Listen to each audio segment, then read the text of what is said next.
Dan mungkin setelah kita amati, setelah kita pelajari,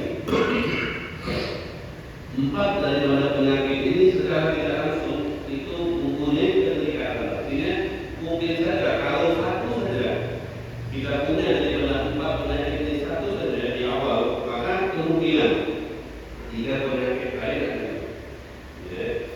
Karena semua itu tentunya salah satu yang mendasari daripada 4 penyakit ini itu adalah kecintaan kita kepada dunia. Maka cintanya seseorang kepada dunia itu akan menimbulkan bukan hanya satu penyakit saja, tapi banyak daripada penyakit-penyakit hati.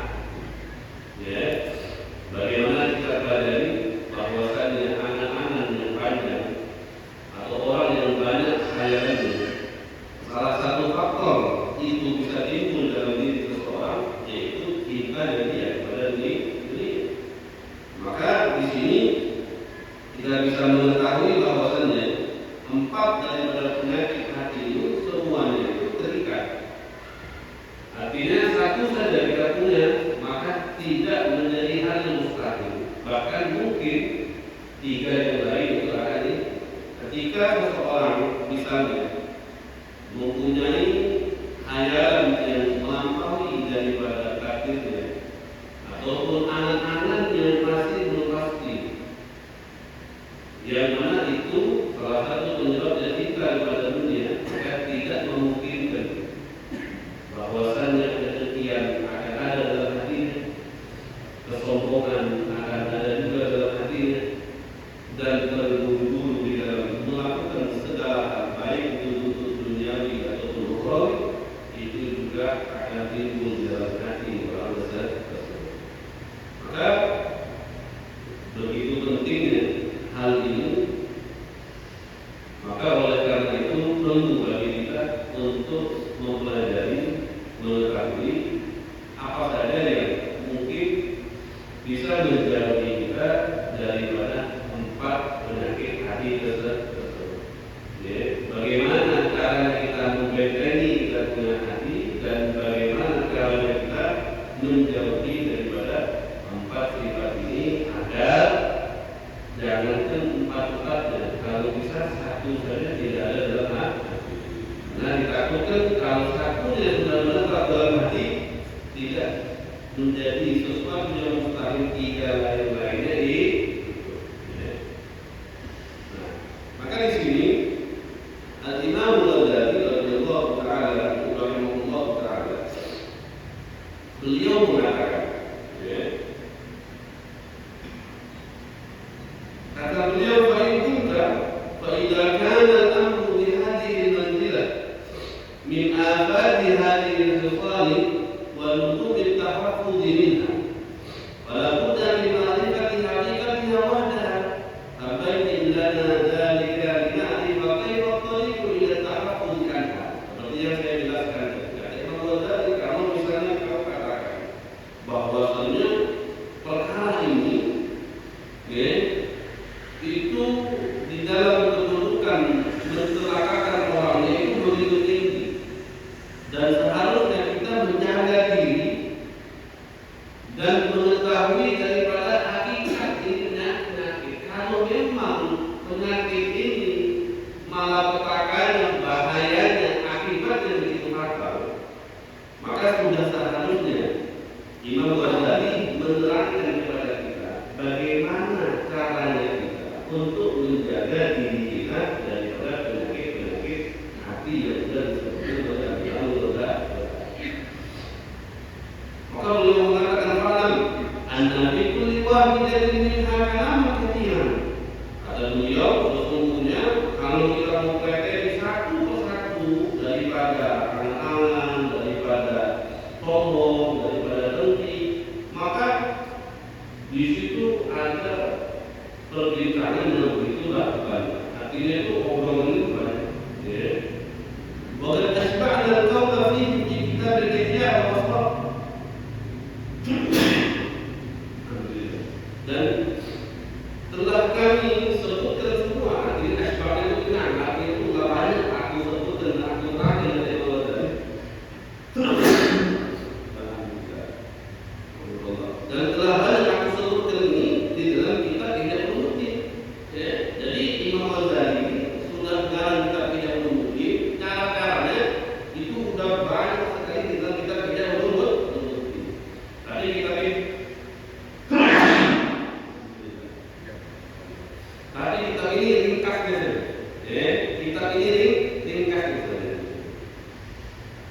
ونحن نذكر ما لابد من ذكره ولا يدعو الذين آمنوا ونقول وبالله التوفيق. Sekarang kita kembali kepada yang pertama. Kembali kita belajar dengan hati yang pertama apa? Anak-anak atau banyaknya berkhayal.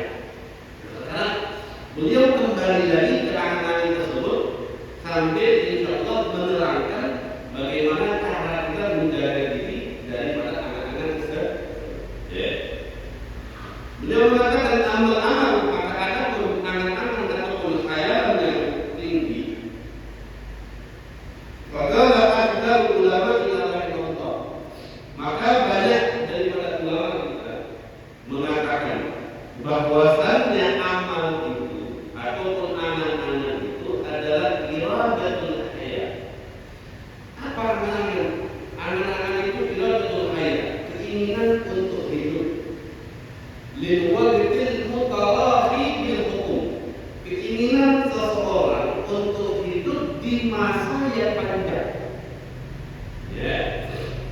Apa yang namanya kita beliau iradatul hayat liwajtil mutarafi, keinginan seseorang ingin hidup liwajtil mutarafi di waktu yang panjang bil hukum, artinya dia meyakini. Ya.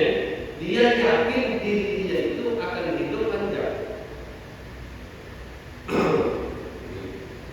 Apa ini? Buat masa tua. Buat masa tua. Berbeda, nanti akan diajarkan juga. Boleh saja nanti mempunyai misalnya keinginan untuk hal ini, selagi hal ini dikaitkan tersebut dengan kata insya Allah asal. Dan selagi hal itu adalah kebaikan, kita memang wajib menjaga diri jangan sampai kita jadi orang sakit. Apalagi di masa tua, artinya itu minta-minta, minta-minta.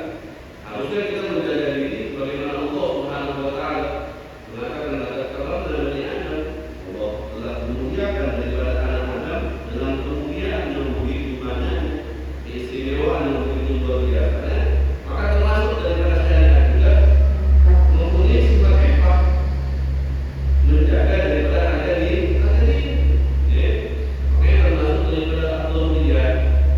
Daruriyat itu seperti misalnya ada yang mengatakan daruriyat itu khams, ada yang mengatakan daruriyat itu 6.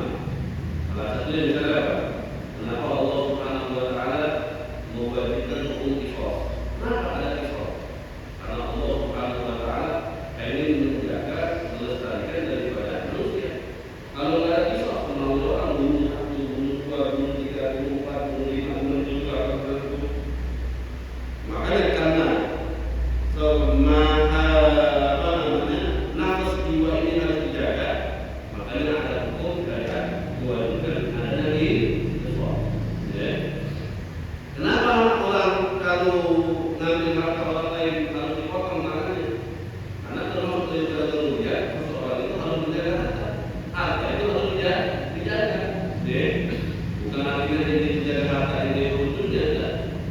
Tapi yang namanya harta itu harus dijaga dan ada kriteria-kriterianya, batasan seberapa tangannya dipotong dan hartanya disimpan di mana.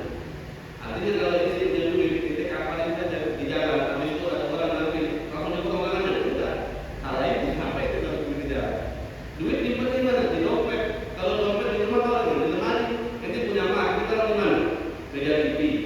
Atau ini taruh di dalam kulkas, enggak. Kalau orang punya emas, taruh di lemari, simpan tempatnya. Dari barang itu yang disimpan di tempatnya dan kadar yang diambil sesuai dengan kapasitasnya, maka boleh dipotong tangannya. Jadi enggak semena-mena syariat itu enggak, jangan sampai dipotong itu enggak. Tapi hukumnya seperti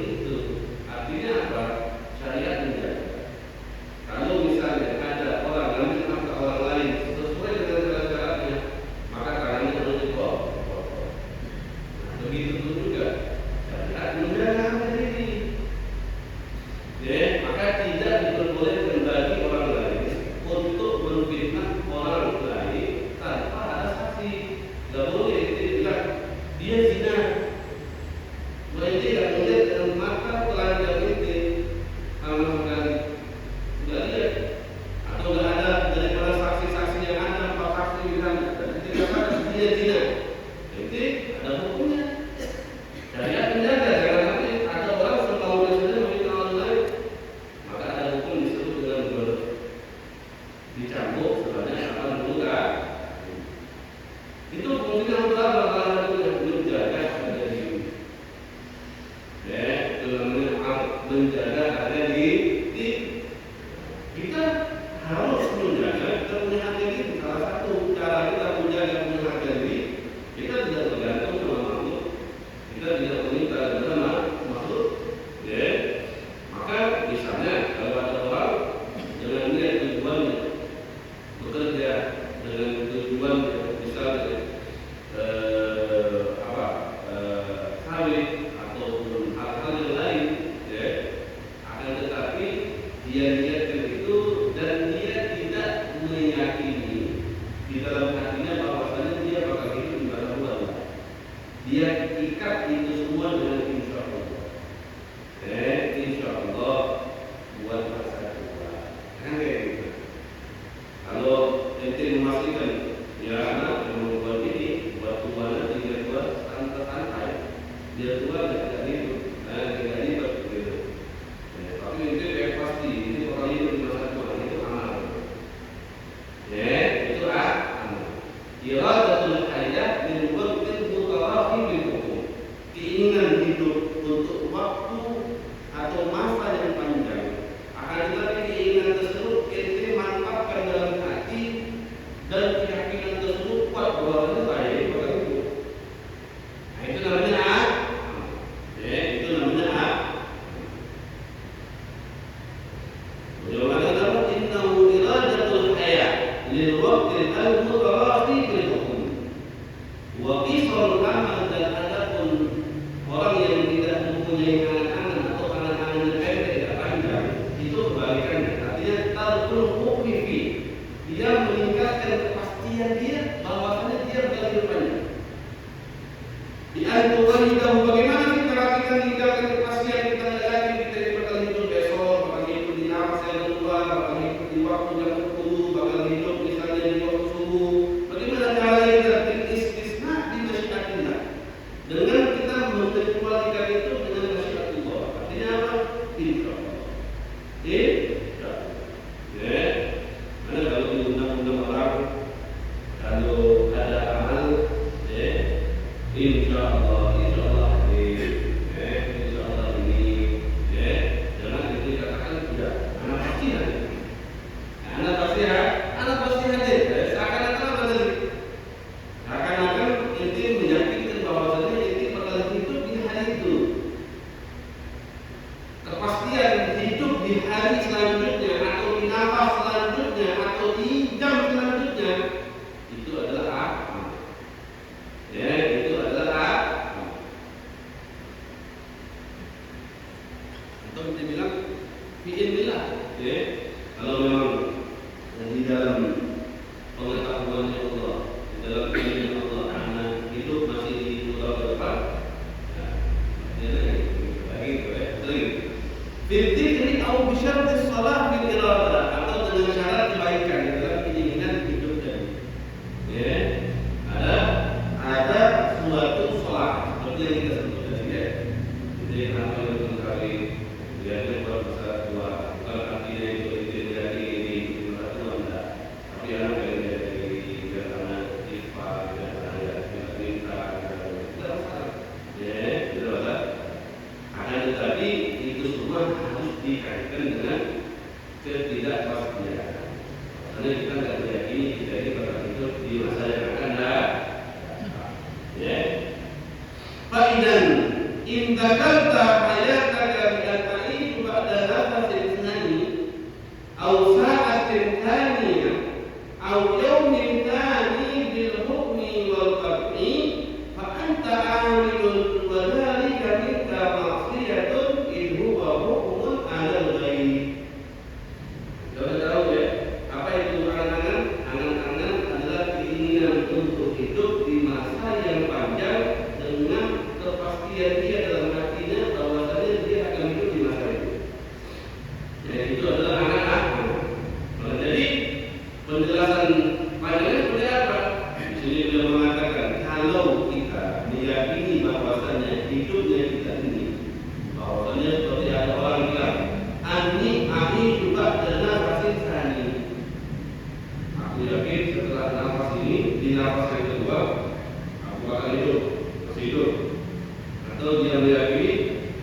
kita nggak tahu sesuatu yang tidak tahu, maka jangan dijadikan itu sesuatu hal yang pasti. Berarti in qayyadahu bil masyiah wal ilmi min Allah wa kuntu a'ishu insyaallah aw in alima Allah an asyik faqad kharajta an hukmil asli wa usidta bi tarkil amal. Tapi kalau kiranya kau mengkaitkan hidupmu dengan masyiah, artinya ingat Allah. Kalau Allah kehendaki ada hidup, berarti hidup. Kalau menurut pengetahuan Allah saja hidup, besok berarti saja hidup. Kalau kita dekat dengan hal yang seperti itu, maka kita tidak dianggap orang yang beranak-anak dan kita dianggap orang yang tidak mempunyai anak-anak. وكذلك إن أردت حياتك للوقت الثاني قطعا فأنت عامل وإن جيدت إرادتك بشرط الصلاة خرجت عن حكم الأمر ووصلت باتصال العمل من حيث تركت الحكم فيه فعليك بترك الحكم في ذكر البقاء وإرادته. Begitu pun juga kalau kita menganggap bahwasannya kita akan hidup di waktu yang kedua atau di waktu yang akan datang,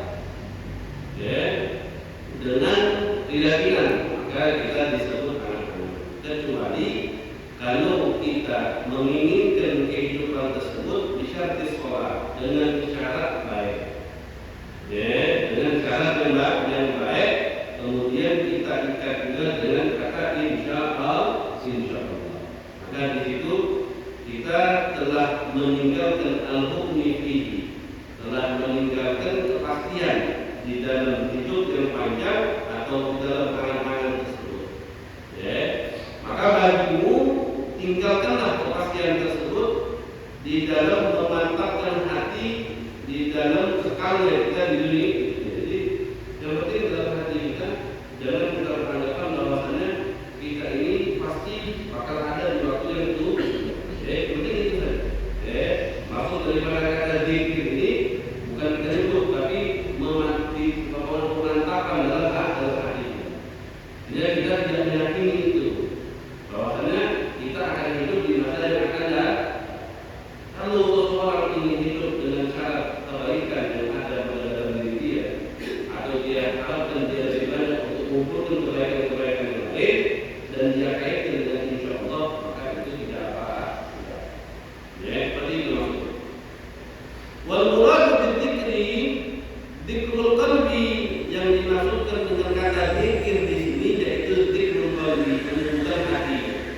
Yang dimaksudkan dengan dzikrul qalbi di sini at-tawqi'u 'ala dzalik, menetapkan di dalam hati, dan memantapkan di dalam hati bahwasannya kita tidak meyakini bahwasannya kita akan hidup di masa yang akan datang. Faham dari rasyidan insyaallah azza wa jalla.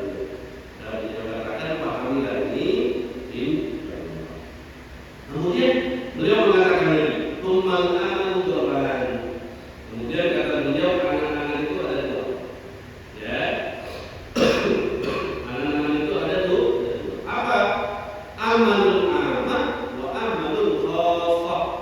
Ada angan-angannya amah, orang-orang awam yang tidak ngerti ilmu. Ada amalul khassah, amalnya atau angan-angannya ulama, atau angan-angannya orang-orang saleh. Khassah jadi ulama. Amalul amah, maka angan-angannya al-amah, orang-orang secara umumnya, ataupun orang-orang yang tidak dikategorikan ulama. Angan-angan mereka itu anturidal hayata wal baqa li jam'i dunya wa tamattu'i biha. Angan-angannya orang yang tidak dikategorikan ulama, jadi atau orang-orang awam. Jadi kebanyakan angan-angan mereka turidal hayat wal baqa, mereka inginkan kehidupan dan kekekalan di dunia. Tidak di dunia untuk apa? Dan di dunia untuk mengumpulkan dunia. Wata dan untuk bersenang-senang dengan hiasan-hiasan dunia. Itu anak-anaknya orang awam. Tulidan hayat wal baqa lidzikri dunya, menginginkan kehidupan dan kekekalan hanya untuk mengumpulkan dunia buat tamat pilihan. Dan bersenang-senang lihat dengan dunia tersebut, dan ini kata beliau maksiatul mahdoh, maksiat yang murni. Maksiat yang murni. Wajib tuhati sorul amal, dan kebalikannya itu orang yang tidak mempunyai anak-anak. Artinya dia tidak memastikan dirinya bakal ada di waktu selanjutnya, dan dia tidak siapkan dirinya untuk mengumpulkan harta dan mencicipi daripada hiasan-hiasan ini. Allah Ta'ala mengatakan pada kaum ya'kulu wa yatamatta'u wa yulhihimul amal fa sawfa ya'lamun. Wa bi'adzabhum, biarkan mereka wahai kamu ya'kulu, mereka makan, yatamatta'u, mereka bersenang-senang dengan nikmat-nikmat dunia, wa yulhihimul amal, biarkan amal mereka menyibukkan mereka, biarkan angan-angan mereka menyibukkan mereka. Kalau banyak anak-anak dia tidak akan memikirkan besok dia mati, lusa mungkin mati, nanti jam 10 mungkin mati, karena amal anak-anak itu menyibukkan mereka, seakan-akan mereka meyakini anak bakal hidup 10 tahun lagi. Kita masih bisa ketemu di 20 tahun lagi, ada proyek ini nanti 20 ribu berapa ya? Kalau proyek pemerintah dari 2000 berapa? 2045 yang Indonesia tahun 2000 berapa? Indonesia merdeka, Indonesia berkembang berapa? 2045 atau 2050 atau tahun 2000 berapa? Saya merasa diri itu bakal hidup di tahun akhir sana gitu. Dalam jatuh, wajah wajah ini amal. Biarkan mereka, tinggalkan mereka makan senang-senang dan disibukkan dengan angan-angan yang panjang, sehingga mereka lupa bahwasanya mereka itu bakal mati, mereka itu bakal disiksa, mereka itu bakal dikubur, mereka itu bakal dikafan, mereka itu bakal diantar, mereka itu bakal meninggalkan orang. Jadi amalnya tadi membingungkan mereka sehingga mereka lupa. Pasal yang bangun, dan nanti mereka bakal tahu. Nanti tapi ketika nanti, bagaimana seksi selanjutnya nanti? Diazab, disiksa, dimasukkan neraka oleh Allah Subhanahu Wa Taala. Dia kebanyakan angan-angannya orang-orang.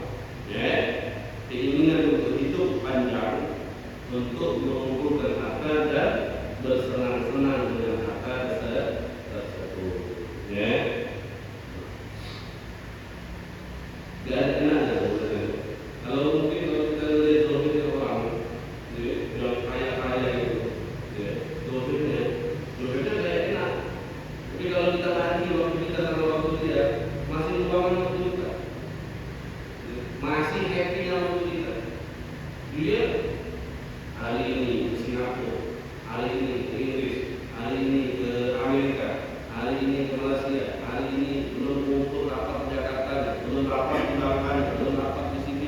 Hidupnya muter sana, muter ini, muter sana, muter ini. Jadi kalau dipilih, pengen santai di rumah atau jam 6 kerja, balik jam 12 bisa makan terisi, atau ini hari ini di Singapura, hari ini di Malaysia, hari ini sih ngapain? Tapi mereka nggak bisa kayak gitu. Karena tujuan mereka tadi apa? Bagaimana harta mereka itu banyak. Akan-akan tadi, karena tujuan mereka tadi untuk mengumpulkan daripada uang, harta yang banyak tadi, mereka lupa bahwa harta yang lebih penting dari itu. Jadi bakal mati. Gitu aja tadi. Apa yang disiapkan? Gitu. Masa itu mengumpulkan dunia. Nanti di kuburnya itu mau apa? Matinya itu mau dalam keadaan apa? Nanti setelah alam barzakh Ente mau keadaannya seperti apa? Ente mau orang yang melangkah-langkah, atau ente mau jadi orang yang bisa berjalan di atas onta, berjalan di atas kuda? Ente mau menunggu lama nanti dari Nabi Adam sampai ke dalam hari nanti dihisab, dimilad? Apa ente mau cepat?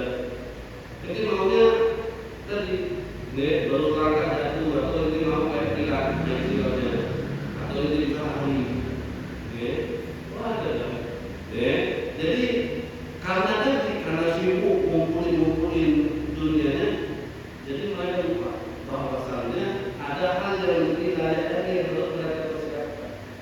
Dan itu mereka lupakan karena banyaknya anak-anaknya, anak mereka yakin mereka bakal hidup besok, lusa, tahun depan, 2 tahun, 3 tahun, 4 tahun, 5 tahun, dan mereka dilupakan karena hal yang lebih seharusnya untuk mereka tidak. Karena apa kata Allah? Padahal menjatu, mereka tahu, wajudihim amal, wasawfa ya'lamun. Kata Allah, biarkanlah mereka orang yang amal, ya'kulu, mereka makan, mereka tahu, dan mereka tahu di dunia. Mereka bersenang-senang dengan dunia mereka, wajudihim amal, dan mereka disibukkan dengan amal-amalnya, wasawfa ya'lamun. Setelah itu mereka akan mengetahui Allah Taala akibat daripada apa yang mereka kerjakan di dunia. Wa amma al-khasab, dan adapun amalul khasab, amalnya orang-orang khas, amalnya para ulama, mereka mempunyai amal. Amal mereka adalah anturi dan pokok li'ithman amal khairin fihi khata. Orang-orang ulama, sebagian daripada mereka itu tentunya mempunyai anak, dan anak-anak mereka itu apa? Mereka juga anturi dan pokok. Mereka pengen panjang atau hidup panjang di dunia. Tapi bukan untuk dunia. Li'ithman amal khairin fihi khata. Jadi keinginan mereka itu hidup panjang di dunia ini untuk menyempurnakan amal-amal yang baik. Tapi di dalam menyempurnakan amal baik tersebut, di dalamnya ada kekhawatiran. Ada kekhawatiran. Apa kekhawatiran tersebut? Beliau mengatakan bahwa mana yastaikinu sholaha lahu fi, ketika ada seseorang menginginkan hidup yang panjang di dunia untuk menyempurnakan amal yang baik, tapi dia tidak tahu, dia tidak yakin apakah di dalam menyempurnakan amal ini ada kebaikan untuk dia atau tidak. Kenapa? Karena di dalam menyempurnakan sebuah perkara, kita ini tidak tahu apakah perkara itu walaupun itu baik, tapi kita tidak tahu baik nggak untuk mungkin saja ketika kita mau menyempurnakannya, tahu-tahu di dalam hati kita masuk sifat dia, di dalam hati kita masuk sifat ujub. Ketika kita tidak meyakini hal itu adalah sesuatu yang baik yang kembali kepada diri kita sendiri, maka itu disebut amal juga. Itu disebut anak-anak, walaupun gambarannya amalnya baik. Yang dia mengatakan di sini, fa innahu rubbama yakunu khairun mu'ayyan la yakunu lil 'abdi fihi aw fi ismani shalah. Maka sesungguhnya terkadang sesuatu yang memang jelas baik, tapi tidak baik bagi dia di dalam menyempurnakan itu amal. Kenapa tidak baik bagi dia? Tentunya di dalam dia menyempurnakan amal tersebut, di perjalanannya diletakkan dalam hati dia sifat dia, diletakkan dalam hati dia sifat seperti itu. Fa'idan, maka oleh karena itu kata beliau, laisa lil abdi, tidak seharusnya bagi seorang hamba idza ibtada fi shalah, apabila kita memulai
baru di jungkong, ya, baru di jungkong, beli risol, beli es apa, es parut, ya, baru sampai rumah, jadi, ya kita makan jungkong yang nggak jadi, puasanya pun nggak sampai full, ya, jadi apakah anda ada puasa? Ini mulai dari puasa, ini sholat, ini ibadah lagi kita.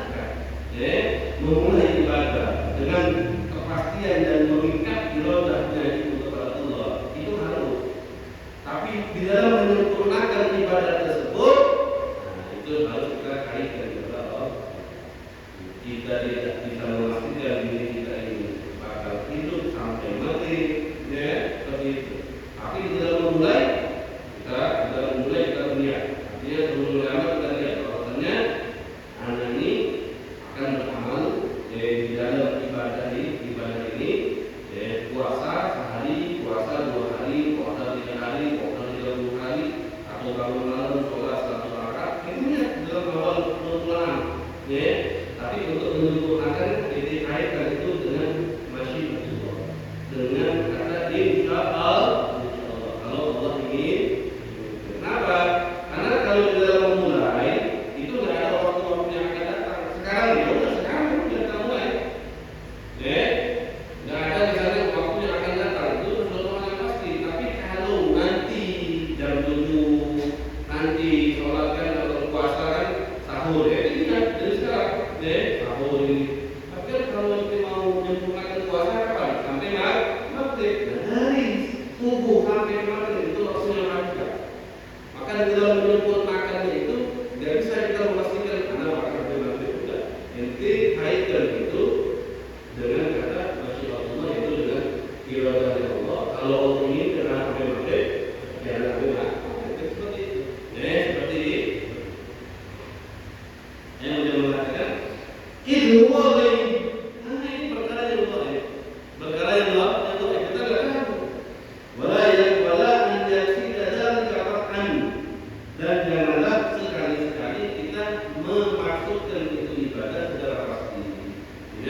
ini maklum dari kalau saya bakal betul-betul lakukan nanti besok.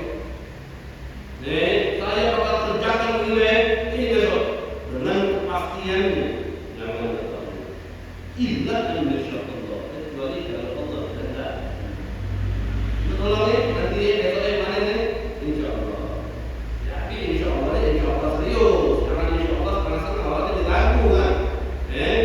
Ada itu orang itu perlu cepat. Tapi kalau udah manis sawit, duitnya pengen cepat.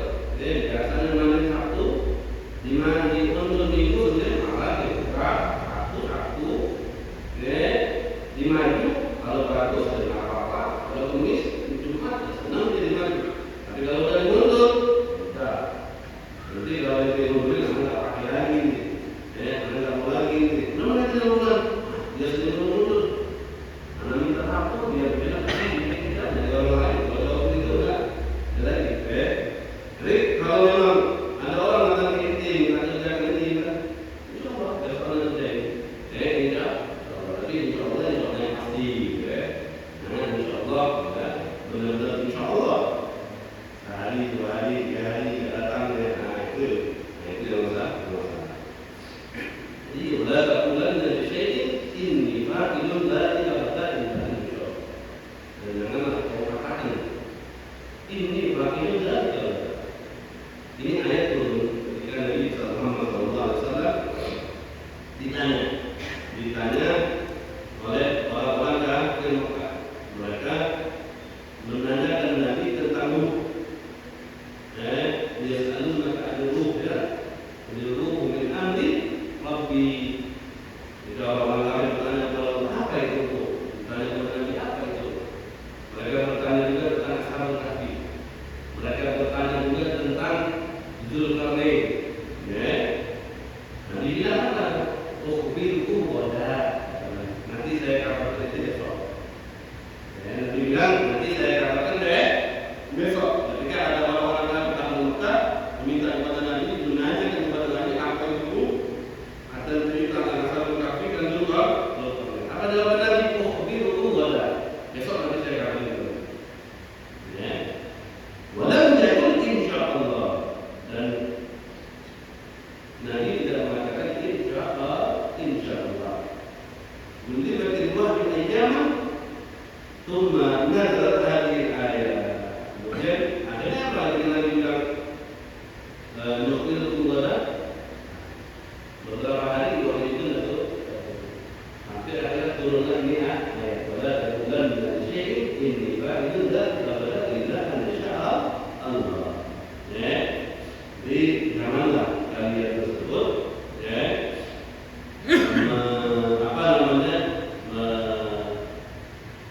mengatakan bahwasannya besok saya lakukan, besok saya kabarkan, besok saya kerjakan, kecuali mengikat perbuatan tersebut dengan masyiatullah, keinginan Allah Subhanahu wa taala.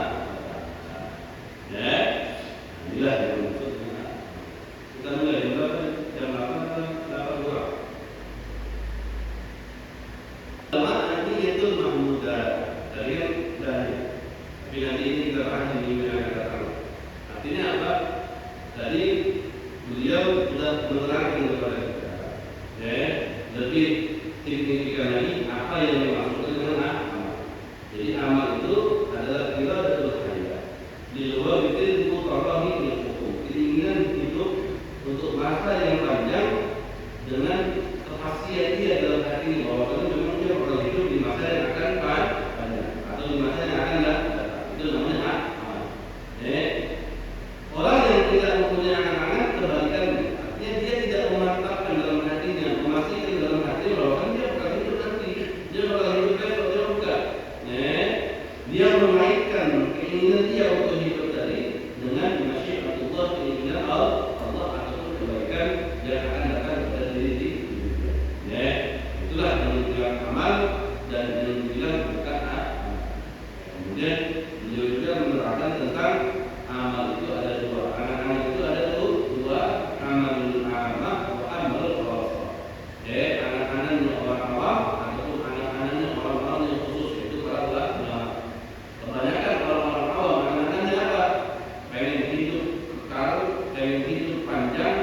Tujuannya tapi mengumpulkan dunia dan menikmati daripada apa yang dia kumpulkan dari dunia.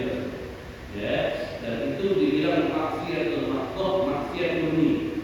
Murni itu masih maksiat, murni itu masih maksiat.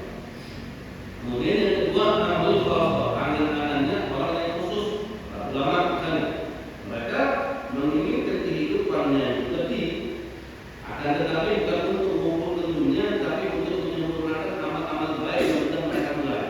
Tapi mereka tidak yakin, mereka tidak meyakini, karena itu kan sesuatu hal yang baik. Mereka tidak meyakini bahwasannya di dalam amal tersebut ada kebaikan yang akan balik kepada diri kita. Mungkin saja itu tidak baik. Kenapa? Karena takutnya di dalam menyempurnakan itu amal, di saat jalan-jalan yang ada sempurna, dalam hati mereka masuk ria, dalam hati mereka masuk ujub, dalam hati mereka masuk sombong, kan seperti itu. Maka harusnya keinginan tersebut mereka ikat dengan kata insya Allah. Di sini beliau menutup daripada perkataannya beliau dengan firman Allah Subhanahu wa taala, "Wala taqulanna li syai'in inni fa'ilun dzalika ghadan illa an yasha'a Allah." Ya, seperti itu. Kemudian nanti